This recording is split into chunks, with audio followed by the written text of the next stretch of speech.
Now that lets me know that the computer is ready for me to key in a question or a transaction.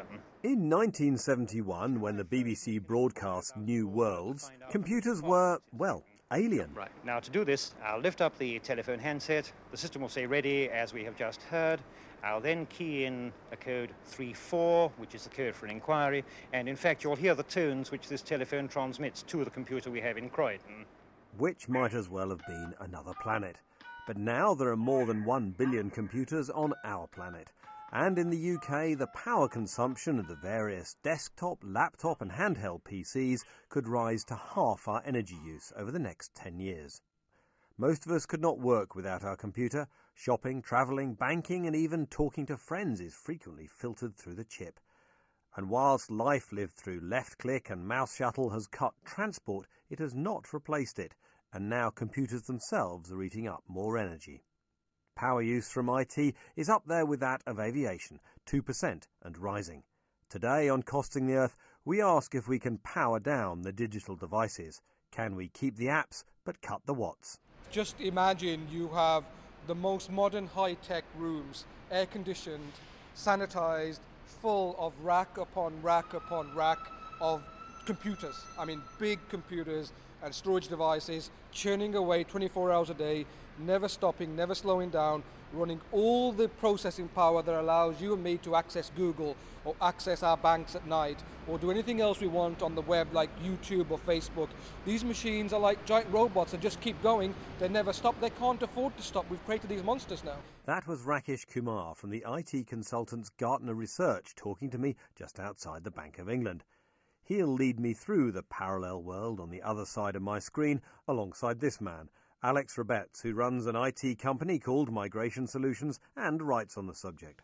The environmental record of data centres is really pretty appalling. As an industry, we like to say that we're solving a lot of the world's problems with internet shopping, people are travelling less, and social networking means we don't have to travel as far, and video conferencing, all those things that are helping, and it's all true.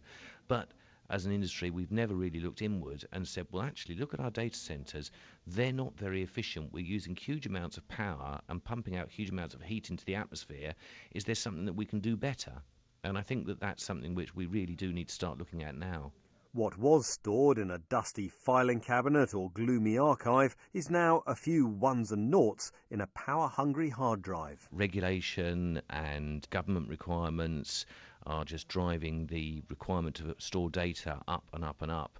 The current financial crisis will almost certainly drive that need to store data even higher because there'll be a stronger requirement on audit on transactions done in the financial services industry. Bring into that also the growth in online shopping, social networking, and things like the BBC iPlayer are just growing the requirement for storage at an exponential rate. And new digital digressions emerge all the time, like Twitter, the worldwide we, or Google Street View.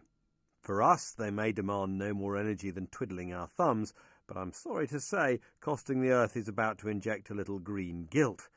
Ian Osborne from Grid Computing lays out what happens when I push the button.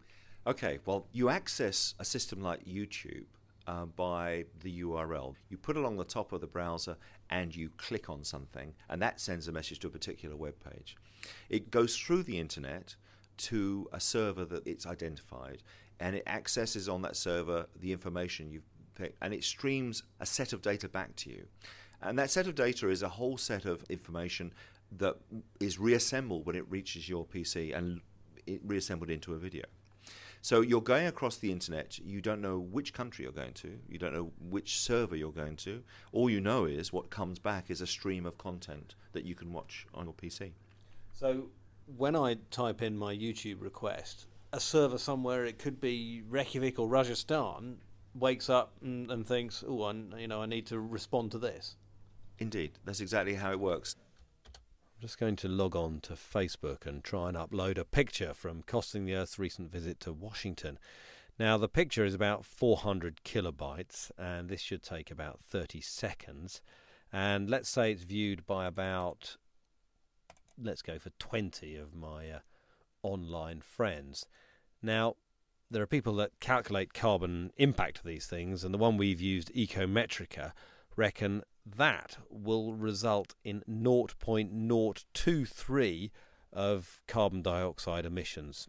That's roughly the same as let's have a look, 100-watt light bulb on for about half an hour. Well, Jason Friedler makes money from that kind of demand because he works for the data hosting company Telstra. Just think about you as a home user. You've got Facebook running, you've got YouTube, you've got Google Mail, all of those things you just take for granted that you can turn on your PC, turn on your broadband, and it's going to be there. But where is there? There is a bunch of data centers all connected up globally. There is the internet, but the internet is the data that's hosted in those data centers. And each time you put a picture up on Facebook or you stream a video down from YouTube, that piece of information has to live somewhere and has to be made available 24/7 as you need it and at the quality you want it. If YouTube took 5 minutes to stream a video that was only 10 seconds long down to you, terrible experience, you wouldn't bother. The fact that it comes down instantly down your broadband means the server, the machine at the other end of that internet connection is a good machine and it's hosted in a reliable data center that delivers you the internet. Charlie bit me. Charlie has bitten many of us too. This 50-second home video of a baby giving his older brother a nasty nip is one of the most watched pieces of internet film ever. It's had more than 80 million hits since appearing on YouTube 2 years ago, generating more than 58 kilograms of carbon dioxide. That's the same as around 120 single economy flights to New York. That really hurts.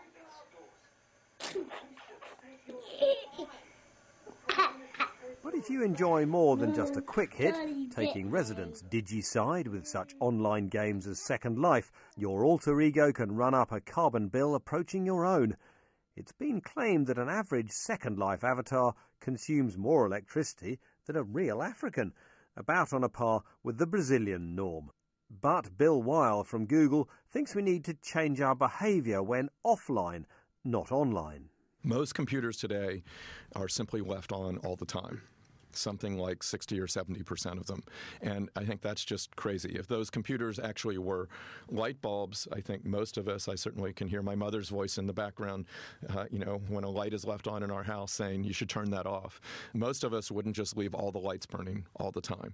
But that's effectively what we do with our computers, and I think that makes no sense. So I think we could easily eliminate half the energy used by personal computers, at least, which is, in fact, most of what the IT sector consumes today. We could eliminate half of that energy today simply by using the power management capabilities built into them. Powering down when we leave the office would be a big start. The National Energy Foundation calculates that the electricity wasted from computers left on is 1.5 billion kilowatt hours. That's the same as 1.5 billion one-bar electric heaters left on for an hour, costing £150 million. The equivalent environmental impact would be 200,000 small family cars. We can blame the microprocessor guys for this. Our IT consultant Rakesh Kumar again. Because if you look at the microprocessors that go into computers, or for that matter go into mobile phones, we're making them smaller and smaller.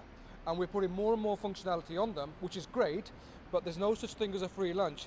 The price we pay for that is that they consume more energy, they dissipate more heat, and therefore to cool them down.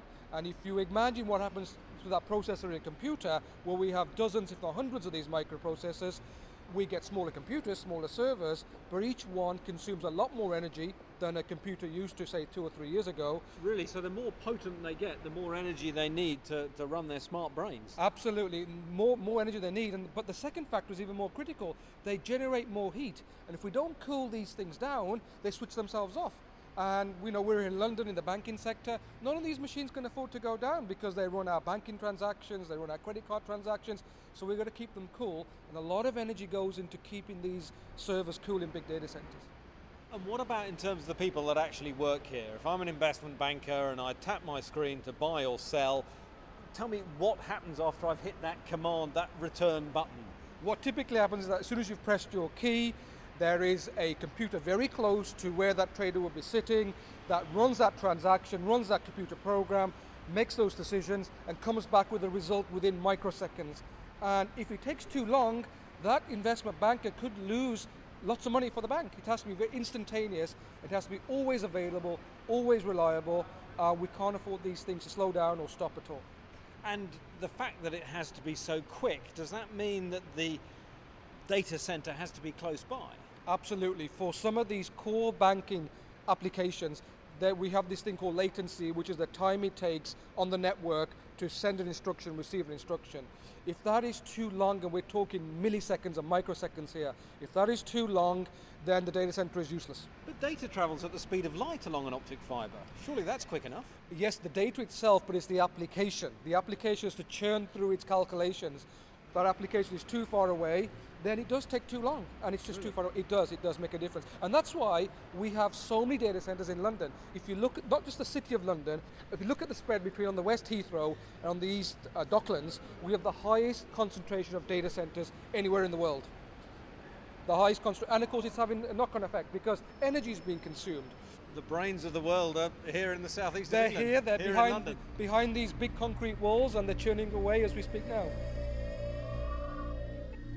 Imagine a vast spider's web of optic fibres crisscrossing the globe. They handle all that money-making or losing activity in the city, but also your eBay purchase or balance inquiry. They need hubs, brains to link the nerves, and many of them are here in the UK within the M25, which, as writer Alex Robetz notes, is quite a congested plot. The requirement for data centre space is growing year on year. On average, it seems to double in growth every 3 to 5 years. So if you go back to sort of 2002, there was roughly in the UK 1 million square feet of data centre space. If you take that same requirement today, we're now talking about something in the region of 3 million square feet of data centre space. That's a lot of area, isn't it? That's an awful lot of area. That's an awful lot of football pitches, if you want to put it in that sense. Identification completed. Please move back a little. Identification completed. Please move a little closer. Sorry, you were not identified. This building doesn't recognise me. It's because I'm not allowed to be in here. This is the retinal scanner which fails to know me. Okay, so the building we're in here is a 5-storey building, and basically we've got a data floor like this on every floor. But it does know Rob Coupland, who works in the Telstra data centre in Canary Wharf. Well, in front of me here I can see some black sort of gauze cages about 7 foot high, I'd say, something like that, about 2 or 3 feet deep, and going off there must be 10 of them in this row. There's more rows here. It stretches about, don't know, 35, 40 metres down there, and you've got 5 floors of this. Absolutely, and this is one of 20 sites that we operate like this around Europe. So, I mean, that's a huge area. Absolutely. So the physical footprint of the floor that we're standing on is about 1,000 square metres or 10,000 square feet. And what you have within these black cabinets that you described there are each of them able to hold up to around 20 computer servers or computer systems on behalf of our customers. And essentially that's what the customers are using to provide the things that we know and love in terms of internet services. So whether that's people using things like the iPlayer to catch up on last week's television, or we're all used to using things like Facebook now to interact with our friends, music downloads, but also through onto the business side of it and some of the things that are perhaps less obvious. A lot of companies now are using things like online versions of their processes, whether that's HR to online procurement through to logistics, and really managing the way their supply chain works and how they, for somebody that's got a big fleet of vehicles out there doing deliveries, then optimising that can be quite key. So if I had the digital capability to rip in there, if I was kind of Neo from the Matrix and can read what was going on, it could be anything flying through there, could it? Absolutely. It's just amazing to be in somewhere like this. I've never visualised it before. It's a bit like being in the brain of the modern world, really, Absolutely. isn't it? And brains need power, lots of it measured in megawatts. So the energy bill here will be into millions of pounds, with emissions of carbon dioxide comparable to a small town. Do you have any idea how much energy you use here? Across all of our data centres around Europe, we have a capacity of around 35 megawatts of customer power available. And for every megawatt of power we have for our customers, there's another one there to allow us to cool that infrastructure down. So, 70 megawatts, and to put that in context, a kilowatt is about the power used by a house. So you're looking at maybe 70,000 houses, something like that. If you look at some of these data centres, Alex Robetz again, are 10 or 20 megawatt data centres. And to put that in perspective, 10 megawatts is about the amount of power you'd need to power the whole of Woking, or 20 megawatts the town of Luton. That's extraordinary, that appetite. It's a phenomenal amount of power. Something like 2.5% of all the UK's electricity goes into data centres today. What you can see on the car park opposite here are the generators that are providing the backup power here. So those three grey boxes there, again, about the size of an articulated lorry, are the backup generation just for this top floor of the building. Really? So those three big generators, you say? Yeah. Each one the size of a truck is just for this one floor? Absolutely. And then in the basement of that car park, there's another 8 or so of those providing power for the rest of the building. It's one hell of a fail-safe commitment, isn't it? Well, absolutely. But again, if you think about the kind of things that are going on within here, then having that level of backup and making sure that it can carry on is absolutely key. Do you know what the total, if all these generators were running, do you know what the total kilowattage is of them? I think from memory that's around 12 megawatts of capacity.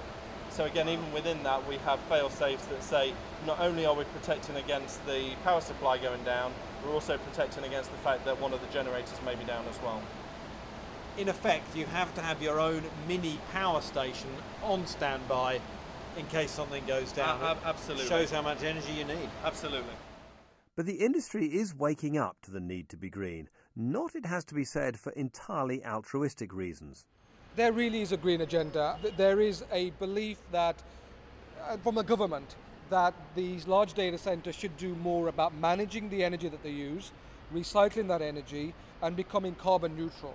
So there is a massive emphasis on large data center operators in running their data centers more efficiently. And in fact, at the end of last year, the European Union introduced a code of conduct for running data centers. And those are best practices that people can employ to make sure that they manage the energy within their data centers more effectively. And eventually we will get to carbon neutrality. There will be emphasis on these data centers to disclose the amount of carbon that they're using, and eventually get to a state where what they use is compensated for what they put back into the environment.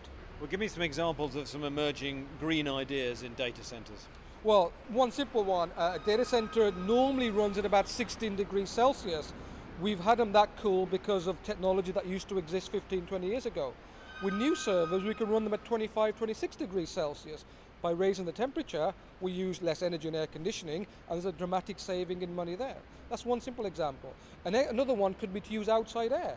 London is a great place to live, but in winter we have some reasonably cold weather around freezing, and we can bring that outside air in, switch off the air conditioning, and that again saves money there.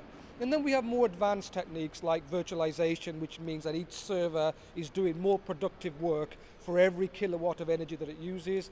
We have software tools that manage the energy that those servers are using, and we have the ability to run much more workload, much more dynamic workloads on the servers, so we're basically getting more bang for every unit of energy that server is using.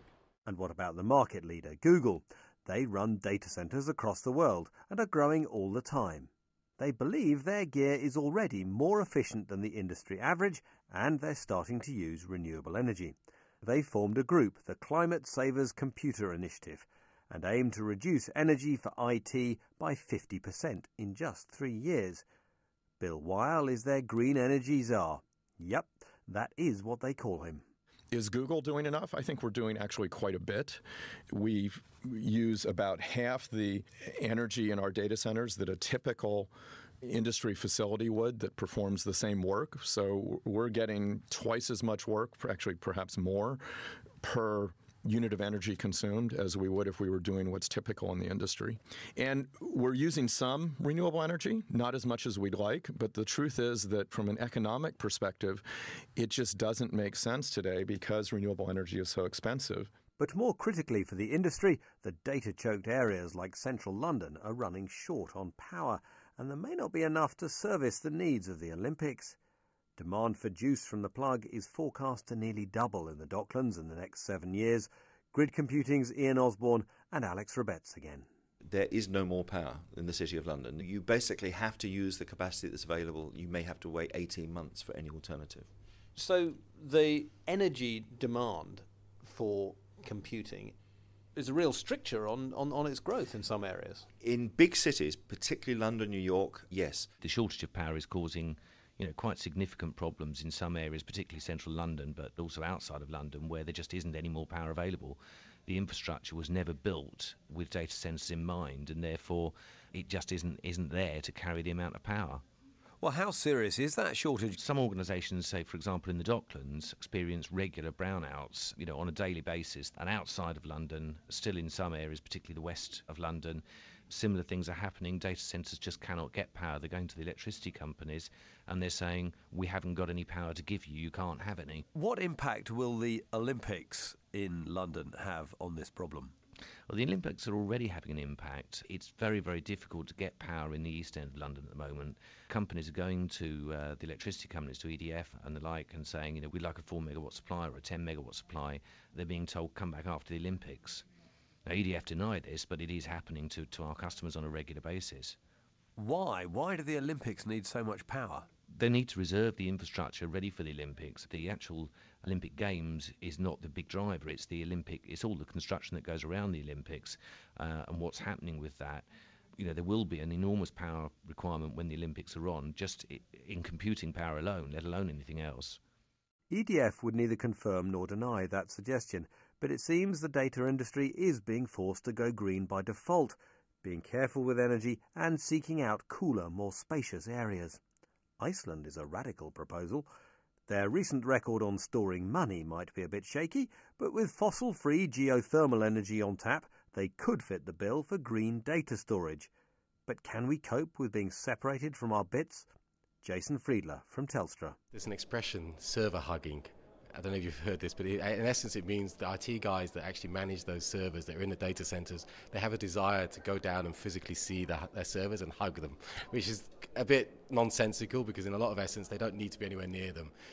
It's only that conception, it's only that preconception that they need to physically be close to their machines that means you have to have them in London. There's absolutely no real need at all. As long as there's a good network connection and there's power available, it actually makes far more sense to move these things out of major conurbations and out of the cities. So could our digital brains drain away from the town?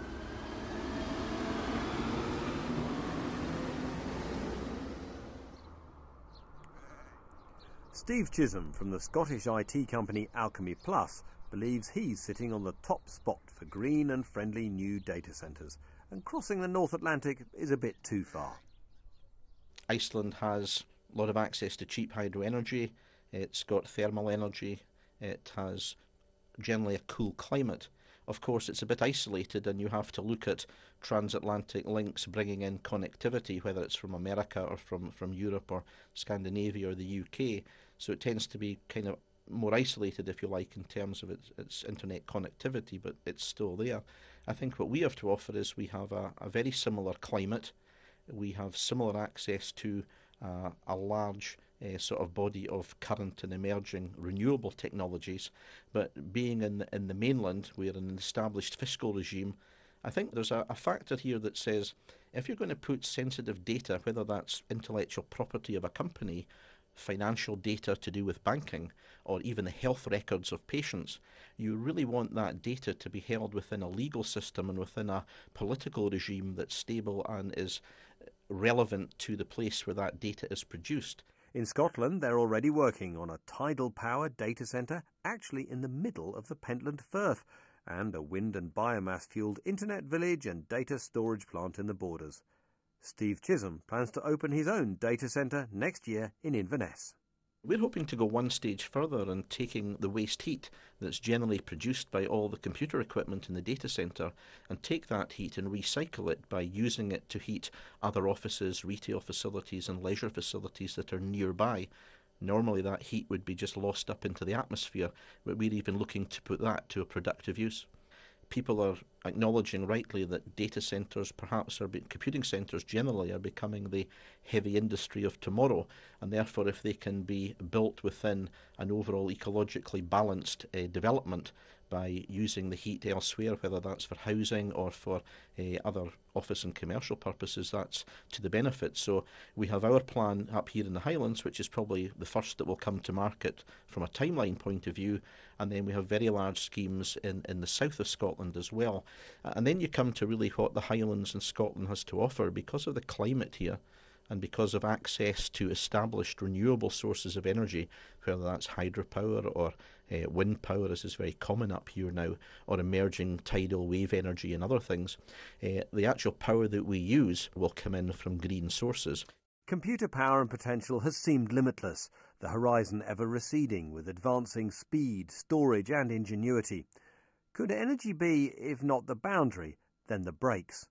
IT companies are beginning to face the joint pressures of rising prices and actual blocks on available energy. But should we, as environmentally aware consumers, limit our steps in the digital world to reduce our carbon footprint? Think before you upload your gripping 2 hours of holiday video.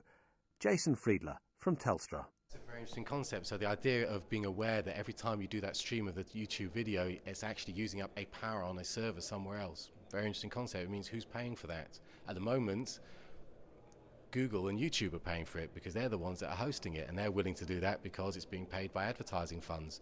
BBC iPlayer, we're paying for that with our TV licenses. Maybe in 10, 20 years' time, there's going to be a need to have a power surcharge on top of these things. So you're not just paying for your internet usage, which is your broadband, but that you're paying for the associated power that's delivering that to you. At the moment, the industry, I don't think, is at that stage to even think about that, but that's an interesting concept. And maybe we as consumers need to be thinking about that as well. We haven't hit a point yet that we've run out of bandwidth, we've run out of network, or we've run out of power that we have to really bring that into consideration. I think the internet has proven, and our whole modern IT infrastructure has proven to be a bonus to us and a way of growing society. So I don't think we'd want to necessarily put brakes on that at the moment. The internet drives much of the modern economy and lubricates our social lives. We can't wish it away.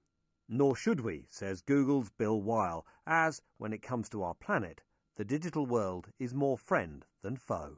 I think that computers have a huge role to play in making actually our entire economy more efficient, and I expect that will mean we'll use computers more, but in the process reduce energy consumption elsewhere through smart grid initiatives, through making logistical operations in shipping and other things much more efficient, through designing more efficient airplanes. All of those things are things that IT has enabled that have made the rest of the economy much more energy efficient. And I hope that we can find solutions to energy efficiency in terms of making everything we do more energy efficient. That means we don't end up in a situation where we feel like we actually have to curtail what we do.